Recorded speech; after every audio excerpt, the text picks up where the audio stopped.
All right, let's talk about something fascinating, the millionaire mindset. We're going to dive into the work of Adam Koo to really unpack the mental blueprint that separates the wealthy from, well, everyone else. We're going to start with a really powerful core idea. This single idea, this is the foundation for absolutely everything we're going to cover. Koo's argument is that getting wealthy isn't really about luck or inheritance. Nope. It's a direct result of a very specific way of thinking. Your bank account is basically just a mirror, reflecting your mental state. So that brings us to this question, which really gets to the heart of it all.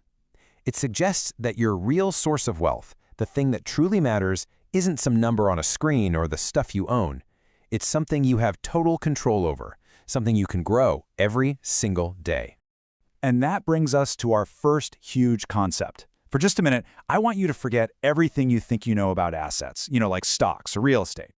According to Koo, your single greatest asset is your mind. It's not your fancy degree, it's not the money you start with, it's not who you know, it's your intellectual capital, your ability to learn, to adapt, to come up with ideas. And here's the kicker, it is the only asset you have that has the potential for truly infinite returns.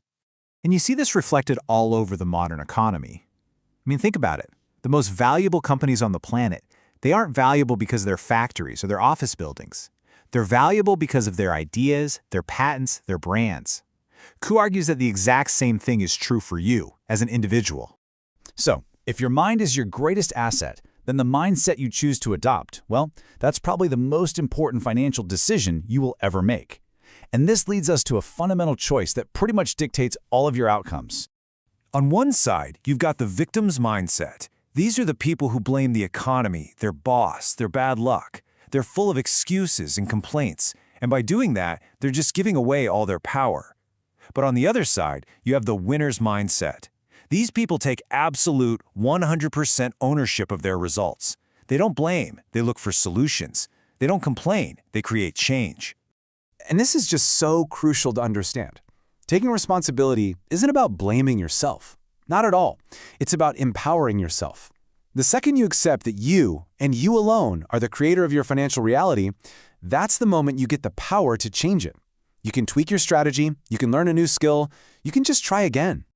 So, if taking responsibility is the what, then how do you actually keep this winner's mindset going day to day?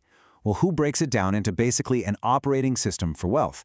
It's 9 specific, actionable habits that build and sustain it over time.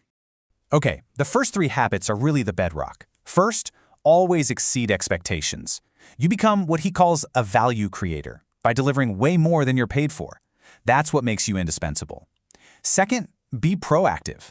Don't just sit around and wait for good things to happen. You have to go out and create your own opportunities. And third, holding it all together is taking total responsibility. Truly believing that your actions, not your circumstances, are what shape your wealth. All right, next up, we've got to focus on discipline and passion. This kicks off with delayed gratification, that crucial habit of investing more than you spend, knowing that $1 put away today will turn into a fortune tomorrow thanks to compounding. Now that kind of discipline is fueled by doing what you love. Passion gives you that relentless drive you need to become the absolute best. And of course, none of this works in the long run without integrity. A reputation for honesty, that's like a magnet for success. The final 3 habits, this is all about your inner game. First, you have to be 100% committed. This means turning your financial goals from just wishes into absolute non-negotiable musts. Then, you have to learn to turn failure into success. You stop seeing it as a dead end and start seeing it for what it is, critical feedback that tells you how to change your strategy. And finally, you have to respect and love money. That means you've got to actively get rid of those limiting beliefs, like money is evil, and install empowering ones that let you attract and manage wealth. And to really hammer home that point about failure, Koo shares this fantastic quote. It shows that bad judgment isn't something you should run from. It's the raw material that gives you experience. And that experience is what eventually leads to the good judgment you need to succeed. It's a perfect cycle. So what does this actually look like in the real world? Let's check out a classic example of how this kind of mindset lets someone see reality in a completely different way than everybody else. This is the famous story about Richard Branson. So picture this. He's stuck at an airport, his flight gets canceled. What's everyone else doing? They're complaining, they're frustrated, they're being victims of the situation. But Branson, he sees a problem that needs a solution. So he charters a small plane, does some quick math on a little blackboard, and sells the extra seats to the other stranded passengers. He not only got to where he was going, he actually made a small profit. And that single, proactive move was a tiny seed that eventually grew into Virgin Airways. And that is the whole point right there. The event, a canceled flight, was the same for everyone. The difference was the mental filter they were using. The millionaire mindset takes a frustrating problem and reframes it into a lucrative opportunity. It just proves it's never about your circumstances, it is always about your perception. So, I want to leave you with this thought to chew on.